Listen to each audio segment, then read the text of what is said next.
Welcome to Telangana వెలుగు. నేను మీ రాజు. తీన్మార్ మల్లన్న ప్రస్తుతం కాంగ్రెస్ పార్టీలో హాట్ టాపిక్ అయినటువంటి పేరు. కేవలం కాంగ్రెస్ పార్టీలోనే కాదు, బీసీ సంబంధించి అంటే బీసీ కులాలకు సంబంధించి కూడా తీన్మార్ మల్లన్న ప్రస్తుతం హాట్ టాపిక్ గా మారారు. సో ప్రస్తుతం తెలంగాణ మల్లన్న తీన్మార్ మల్లన్న చుట్టూ రాజకీయాలు నడుస్తున్నాయి.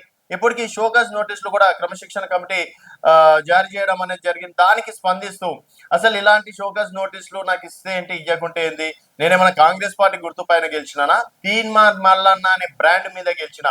సో ఉంటే ఉంటది, లేకపోతే ఎమ్మెల్సీగా అయితే పదవి పోవడానికి ఆస్కారం ఉండదు. కేవలం పార్టీ నుంచి సస్పెండ్ చేస్తారు.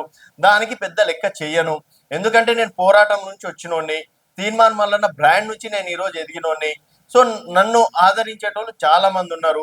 ఏదో పార్టీ సింబల్ మీద గెలిచే టోలకి ఇలాంటి షోకాజ్ నోటీసులకు ఇంకో దానికో భయపడతారు. నేను భయపడే వ్యక్తిని కాదు. ఇంకేమైనా చర్యలు చేపడితే చేపట్టండి.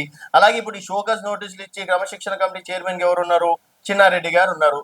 సో ఆ కమ్యూనిటీకి చెందిన వర్గం కాబట్టి డెఫినెట్ గా మాలాంటి బీసీలను తొక్కేస్తుంది. మరి అట్లాంటి గతంలో కోమటిరెడ్డి వెంకటరెడ్డి ఎన్నో సార్లు పార్టీ పైన, అలాగే మునుగోడు ఉప ఎన్నికల్లో అయితే ఏకంగా బీజేపీకి సపోర్ట్ చేయండి అని చెప్పేసి కొన్ని ఆడియోలు కూడా బయటపడ్డాయి. మరి ఆయన మీద ఇప్పటి వరకు ఒక షోకాజ్ నోటీస్ ఇవ్వలేదు.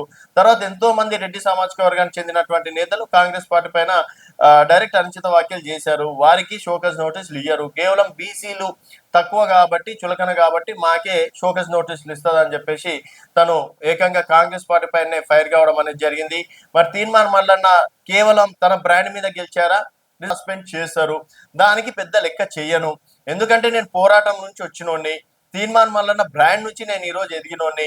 సో నన్ను ఆదరించేటోళ్ళు చాలా మంది ఉన్నారు. ఏదో పార్టీ సింబల్ మీద గెలిచే టోలకి ఇలాంటి షోకాజ్ నోటీసులకు ఇంకో దానికో భయపడతారు. నేను భయపడే వ్యక్తిని కాదు. ఇంకేమైనా చర్యలు చేపడితే చేపట్టండి. అలాగే ఇప్పుడు ఈ షోకాజ్ నోటీసులు ఇచ్చి క్రమశిక్షణ కమిటీ చైర్మన్ ఎవరు ఉన్నారు? చిన్నారెడ్డి గారు ఉన్నారు. సో ఆ కమ్యూనిటీకి చెందిన వర్గం కాబట్టి డెఫినెట్ గా మాలాంటి బీసీలను తొక్కేస్తుంది. మరి అట్లాంటి గతంలో కోమటిరెడ్డి వెంకటరెడ్డి ఎన్నో సార్లు పార్టీ పైన, అలాగే మునుగోడు ఉప ఎన్నికల్లో అయితే ఏకంగా బీజేపీకి సపోర్ట్ చేయండి అని చెప్పేసి కొన్ని ఆడియోలు కూడా బయటపడ్డాయి. మరి ఆయన మీద ఇప్పటి వరకు ఒక షోకాజ్ నోటీస్ ఇవ్వలేదు. తర్వాత ఎంతో మంది రెడ్డి సామాజిక వర్గానికి చెందినటువంటి నేతలు కాంగ్రెస్ పార్టీ పైన డైరెక్ట్ అనుచిత వ్యాఖ్యలు చేశారు. వారికి షోకాజ్ నోటీసులు ఇయ్యరు. కేవలం బీసీలు తక్కువ కాబట్టి, చులకన కాబట్టి మాకే షోకాజ్ నోటీసులు ఇస్తుందని చెప్పేసి తను ఏకంగా కాంగ్రెస్ పార్టీ పైనే ఫైర్ కావడం అనేది జరిగింది. మరి తీన్మార్ మల్లన్న కేవలం తన బ్రాండ్ మీద గెలిచారా, నిజంగా కాంగ్రెస్ పార్టీ గుర్తుపైన గెలిచారా అనేది మీ అభిప్రాయాల కింద కామెంట్ రూపంలో తెలియజేయండి. చూస్తూనే ఉండండి తెలంగాణ వెలుగు.